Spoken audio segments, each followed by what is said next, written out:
Right, this time last year, you might recall that we got into the spirit by talking about non-Christmas Christmas movies. That is to say, movies in which Christmas is a plot point, which are set at Christmas, but were not conceived of, or certainly not marketed as Christmas movies. This year, thought we'd have a slight variation on the theme. Let's talk about non-Christmas Christmas songs. And now by this I mean songs which are not necessarily Christmas songs in terms of their lyrical content, or even necessarily in terms of their musical stylings, but which nonetheless have acquired some sort of association with Christmas, possibly because of when they were in the charts. Right, we'll start with the most obvious one, and it was in two minds as to whether to include this one, actually, because it only just about fits the parameters of what I'm talking about, but it's possibly my favourite non-Christmas Christmas song. I refer, of course, to Stop the Cavalry by Jona Lewie. Jona Lewie always insisted that this is not written as a Christmas song, this is not intended to be a Christmas song. He never considered it a Christmas song. It is an anti-war song that happens to mention Christmas and sort of illustrate the lyrical mention of Christmas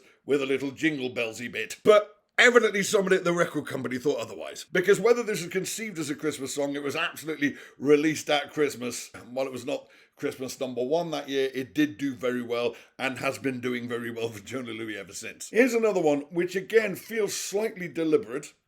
Super Trooper by ABBA. Now, I'm fairly sure this came out the same Christmas as Stop the Cavalry, Christmas 1980. And this I remember being one of ABBA's last hits. Not their very last one, but certainly it was in that winding down phase of ABBA's career. Although unusually for late period ABBA, it's not an incredibly bitter divorce song. But this was definitely a hit over the Christmas period, and I remember at the time it got sort of played on the radio as if it were a Christmas song. And while lyrically it has nothing to do with Christmas, a Super Trooper is a big follow spotlight, it also has one of the most weirdly jarring mentions of Glasgow in any song ever written. But I guess it kind of rhymes with last show if you're writing in a second language. But whether by design or not, there is definitely something Christmassy in the arrangement of this song. You have that choral beginning, although now think about it, that was something ABBA did a lot. But certainly that kind of opening riff refrain has a kind of a jingle bells thing going on. And so when this is on heavy rotation in the radio back in December 1980, I think we all just processed it as a Christmas song. Although, unlike Stop the Cavalry, it didn't make it into the Christmas compilation albums in the 80s. Okay, now, I don't know how universal this next one is, but this is definitely a song which has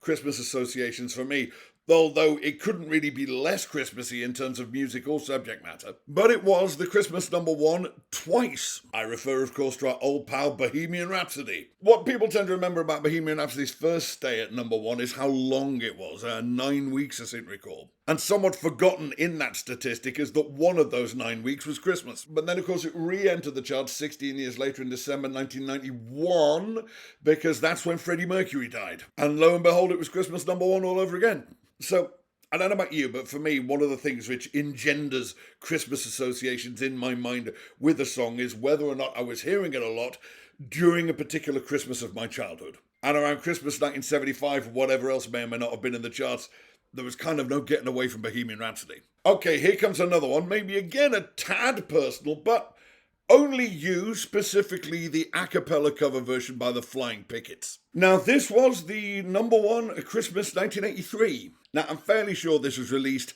at Christmas time because above and beyond honest to goodness Christmas singles tending to get into the charts back in the 70s and 80s, it was also a good time to release, shall we say, novelty singles. Yes, I'm looking at you, Renee and Renato. But certainly if that was the idea, then it absolutely worked out for the Flying Pickets in 1983 because this was indeed the festive number one that year. And there is again a kind of a Christmassy sound going on. Harmonised voices, the sound of the choir, even if, as in this case, it's a choir of left-wing political activists, always has a sort of Christmassy subtext. Now, what I'm not sure about is whether or not this song has somehow managed to inveigle its way into the canon of Christmas songs. I'd be perfectly happy to include it. And lastly, and I'm fairly sure it's not just me that associates this song with Christmas, for all that it has literally nothing to do with Christmas, but Don't You Want Me by the Human League. Now again, this was a Christmas number one. This was the 1981 Christmas number one, to the evident astonishment of the Human League themselves, who apparently had really resisted the idea of this one being released as a single. But this song has imprinted itself on my Christmas memories, I think, more strongly than any other song I can think of. I can't think of Christmas 1981 or indeed winter 1981 into 1982 without Don't You Want Me bursting into my head. And it couldn't be less Christmassy. It's this rather ominous synth-pop track, evidently telling the story of some spurned elder male lovers plotting vengeance against the younger woman who has deserted him. Yes, we wish you a Merry Christmas indeed.